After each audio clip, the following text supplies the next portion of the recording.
హైదరాబాద్లోని Renova hospital group cancer చికిత్సలో నూతన అధ్యాయానికి శ్రీకారం చుట్టింది.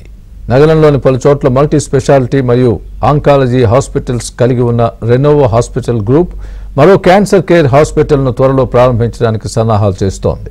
దీనికోసం మలక్పేటలోని బీబీ హాస్పిటల్తో ఒప్పందం చేసుకున్నట్లు రెనోవా యాజమాన్యం వెల్లడించింది.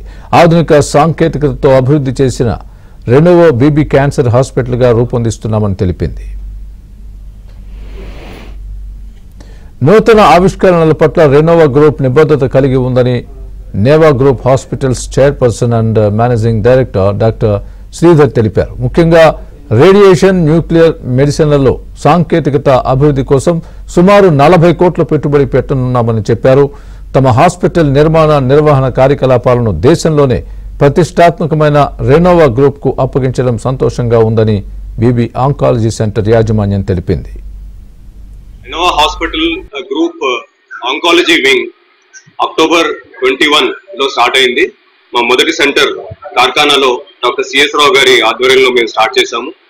దాని తర్వాత రెండో సెంటర్ జైపూర్ లో స్టార్ట్ చేశాము. మూడోది రీసెంట్ గా బంజారాహిల్స్ లో స్టార్ట్ చేశాము. ఇది 4గో సెంటర్ హైదరాబాద్ లో.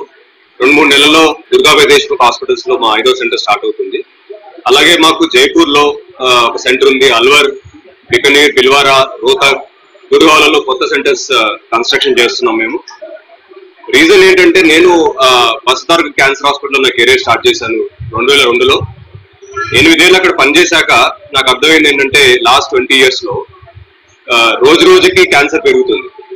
అండ్ ఈ ట్రీట్మెంట్ అనేది చాలా లాంగ్ ట్రీట్మెంట్. ఇది అంటే పేషెంట్ ఒకసారి క్యాన్సర్ వస్తే 9 నెలల నుంచి 10 నెలలు హాస్పిటల్ రావాల్సి వస్తుంది.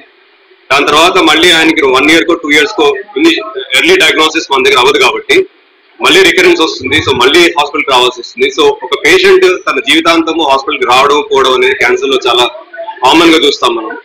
దీని వలన మేము ఏమనుకున్నాం అంటే హెల్త్ కేర్ లో 20 ఏళ్ళ నుంచి పనిచేస్తూ ఎస్పెషల్లీ ఆంకాలజీలో పనిచేస్తున్నాం కాబట్టి క్యాన్సర్ ని మనము కామన్ పబ్లిక్ డోర్ స్టెప్ కి తీసుకెళ్ళాలి. అందుకే అందరూ కాన్సన్ట్రేట్ చేసినట్టు పెద్ద సిటీస్ లోనే కాకుండా చిన్న చిన్న మెట్రో సిటీస్ లో కూడా, Tier 2 సిటీస్ లో, Tier 3 సిటీస్ లో కూడా క్యాన్సర్ కేర్ ని తీసుకెళ్లాలనే ఉద్దేశంతో మేము ఇండియా మొత్తం దీన్ని ఎక్స్పాండ్ చేస్తున్నాము.